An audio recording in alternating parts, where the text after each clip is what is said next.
নিজের ভালো থাকাটা কখনোই অন্যের উপরে ছেড়ে দেবেন না। ভালো লাগাটা ভালো থাকাটা দুটোই আপনার দায়িত্ব।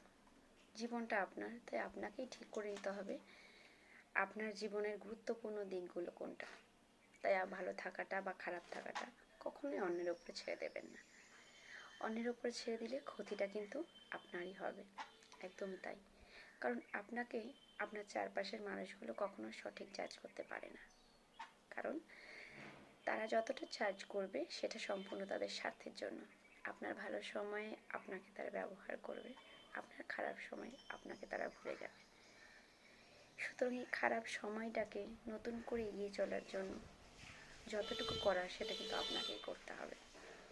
তাই ভালো আর খারাপ কোনটা আপনার জীবনের গুরুত্বপূর্ণ অধ্যায়, দুটো গুরুত্বপূর্ণ অধ্যায়কে সাথে নিয়ে চলাটাই কিন্তু আপনার প্রথম এবং প্রধান কাজ। সুতরাং চারপাশের মানুষজনের কথাকে ইগনোর করুন, নিজের জন্য বাঁচুন। এটাই আপনার একমাত্র এবং একমাত্র লক্ষ্য।